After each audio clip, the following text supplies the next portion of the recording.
നമുക്ക് ആദ്യമായി തന്നെ ഒരു നിമിഷം എൽദോസിന് വേണ്ടി മൗനമായി പ്രാർത്ഥിക്കാം.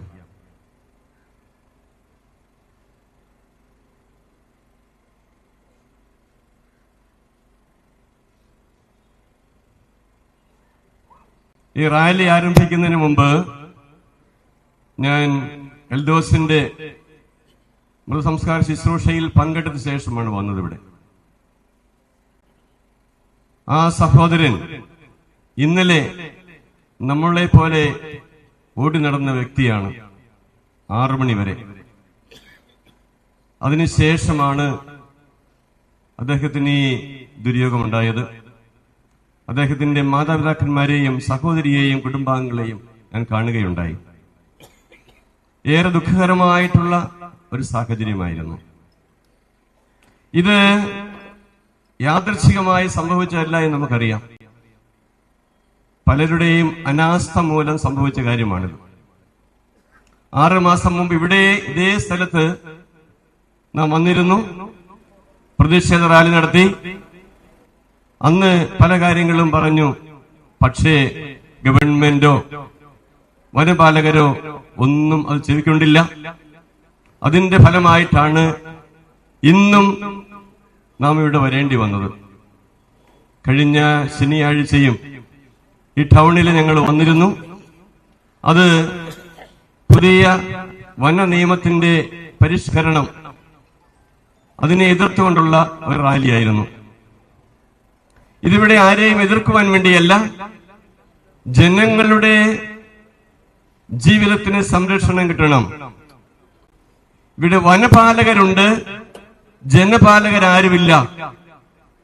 വനത്തെ പരിപാലിക്കുവാൻ ആളുകൾ ധാരാളമുണ്ട്. ഇവിടെ ഓഫീസിലിരിക്കുന്നവരെല്ലാം അങ്ങനെയാണ്. പക്ഷെ ജനങ്ങളെ പരിപാലിക്കുവാനായിട്ട് ആരുമില്ല. MLA യുടെ നിപ്പുണ്ട് എങ്കിലും ഞാൻ പറയുകയാണ്, ജനങ്ങൾക്ക് വേണ്ടി ശബ്ദമുയർത്തുവാനായിട്ട് ഇന്നെല്ലാവരും മടിക്കുകയാണ്. ഒരു കാര്യം ഞാൻ പറയാം, ഇതുപോലുള്ള സംഭവങ്ങൾ ഇനി ഉണ്ടായി കഴിഞ്ഞാൽ ഇതായിരിക്കില്ല മനുഷ്യരുടെ പ്രതികരണം. ഇന്നലെ രാത്രി 10:30-ക്കാണ് ഈ ഒരു തീരുമാനമെടുത്തത്, ഇവിടെ വരണമെന്നുള്ളത്. ഇങ്ങനെ റാലി നടത്താൻ തീരുമാനിച്ച് 10:30-ക്കാണ്. ഇത്രയും മാത്രം ജനങ്ങൾ വന്നെങ്കിൽ അതിന്റെ അർത്ഥം എന്താണ്? ജനങ്ങളുടെ ആവശ്യങ്ങളിലേക്ക് കടന്നു വരുവാനായിട്ട് ഗവൺമെന്റും ഉദ്യോഗസ്ഥന്മാരും തയ്യാറാകാത്തത് കൊണ്ടാണ് ജനങ്ങൾ ഇത്രയും ഈ വെയിലത്തും ഇതുപോലുള്ള ഈ പ്രതികരണം നടത്തുവാനായിട്ട് വന്നിരിക്കുന്നത്. ഇനിയും ഇതുപോലുള്ള അവസരങ്ങൾ ഉണ്ടാകരുത്. എൽദോസിന് സംഭവിച്ച കാര്യങ്ങള് ഇനിയും മറ്റാർക്ക് സംഭവിക്കരുത് എന്നുള്ള ഉദ്ദേശത്തോടു കൂടിയാണ് നാം വന്നിരിക്കുന്നത്. കാടിന്റെ വിസ്തൃതി വളർത്തുവാനാണ്, വനത്തിന്റെ വിസ്തൃതി വളർത്തുവാനാണ് ഗവൺമെന്റും വനപാലകരും ശ്രദ്ധിക്കുന്നത്. ജനങ്ങളുടെ നന്മയോ ജനങ്ങളുടെ സൗകര്യമോ ജനങ്ങളുടെ ജീവിതമോ ഒന്നും പ്രശ്നമല്ല. മനുഷ്യജീവന്റെ വില അത് കൽപ്പിക്കാത്തത് കൊണ്ടാണ് ഇപ്രകാരമുള്ള സംഭവങ്ങൾ ഉണ്ടാകുന്നത്.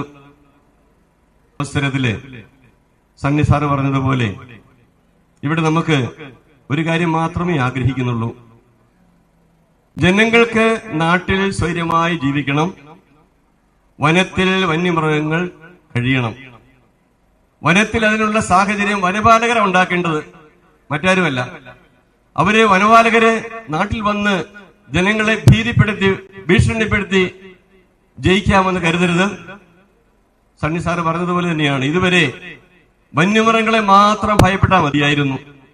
ഇപ്പോൾ വനപാലകരെയും ഭയപ്പെടേണ്ടിയിരിക്കുന്ന സാഹചര്യം വന്നിരിക്കുന്നു. അധികം നാൾ ഇങ്ങനെ മുന്നോട്ട് പോകാൻ സാധിക്കില്ല. മറ്റ് സ്ഥലങ്ങളിലും മറ്റ് രാജ്യങ്ങളിലും മറ്റ് സംസ്ഥാനങ്ങളിലുമൊക്കെ ഇതുപോലുള്ള പ്രശ്നമുണ്ടായിട്ട് അതെല്ലാം പരിഹരിക്കുവാനായിട്ട് ഗവൺമെന്റും ഉദ്യോഗസ്ഥന്മാരും തയ്യാറായി. അതിന്റെ ഫലമായിട്ട് ആ പ്രതിസന്ധി ഒഴിവാക്കുവാൻ സാധിച്ചു. ഒരു കാര്യം കൂടി ഞാൻ പറയട്ടെ, തിന്മ അധികം നാൾ മുന്നോട്ട് പോകില്ല. തിന്മയുടെ ശക്തികളും അധികം നാൾ മുന്നോട്ട് പോകില്ല. ഞാൻ ഓർക്കുകയാണ്, പഴയ നിയമത്തിൽ ബൈബിളില് ഒരു കാര്യമുണ്ട്, ദാവീദും ഗോലിയാത്തും. ഗോലിയാത്ത് വന്നിങ്ങനെ പറയും, ഉടനെ നിങ്ങൾ നശിപ്പിക്കും, എല്ലാവരും നശിപ്പിക്കുമെന്ന് പറഞ്ഞ് ബീം ഇളപ്പിക്കൊണ്ട് വന്നിരുന്നു. കുറെ നാൾ കണ്ടപ്പോൾ ഒരു കൊച്ചു പയ്യൻ ദാവീദ് ഒരു കവണിയും കല്ലുമായി ഈ ഗോലിയാത്തിനെ നേരിട്ടു. ബാക്കി സംഭവിച്ചു നമുക്കറിയാം. ഗോലിയാത്തിനെ ചെറിയ കല്ലുകൊണ്ട് വീഴ്ത്തുവാൻ സാധിച്ചു. ഇതുപോലെ ജനങ്ങള് സാധുക്കളാണ്, അതുകൊണ്ട് എന്ത് ചെയ്യാമെന്ന് കരുതേക്കരുത്. ജനങ്ങൾക്ക് പൊറുതിമുട്ടിയാൽ പലതും സംഭവിക്കും. അതോടൊപ്പം തന്നെ ഞങ്ങൾ ദൈവത്തിൽ ആശ്രയിച്ചു പോകുന്നവരാണ്. ദൈവം ഒരിക്കലും തിന്മയുടെ ഭാഗത്തുണ്ടാകില്ല, നന്മ ചെയ്യുന്നവരുടെ ഭാഗത്ത് ദൈവം ഉണ്ടാകുക. കർഷകരാരെയും ദ്രോഹിച്ചിട്ടില്ല. ഇനി ഞാൻ കണ്ടു ആയിരക്കണക്കിന് പോലീസുകാര് ഉരുളന്തണ്ണിയിലും കുട്ടമ്പുഴയിലും ഇവിടെയുമുണ്ട്. നിങ്ങൾ ഞങ്ങളെ പേടിക്കേണ്ട കാര്യമില്ല. ഫോറസ്റ്റുകാരെ പേടിച്ചിട്ടാണെങ്കിൽ കുഴപ്പമില്ല. ജനങ്ങളെ പേടിച്ച് നിങ്ങൾ വരേണ്ട കാര്യമില്ല. ഞങ്ങള് സാധാരണ നല്ല മനുഷ്യരാണ്. അതുകൊണ്ടാണ് ഞങ്ങൾ ഇവിടെ വന്ന് സമാധാനപൂർവമായിട്ട് ഈ പ്രതിഷേധം നടത്തുന്നത്. പക്ഷേ എന്നും ഇതുപോലെ ആയിരിക്കണമെന്നില്ല.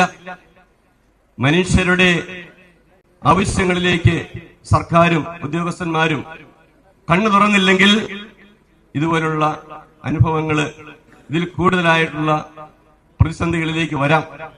അത് തീർച്ചയായിട്ടും ഞങ്ങളെല്ലാവരും കൂടെയുണ്ട്. സഭാ മേലധ്യക്ഷന്മാര് ഇവിടെ ജാതി മത ഭേദമന്യേ, കക്ഷി രാഷ്ട്രീയ ഭേദമന്യെയാണ് വന്നിരിക്കുന്നത്.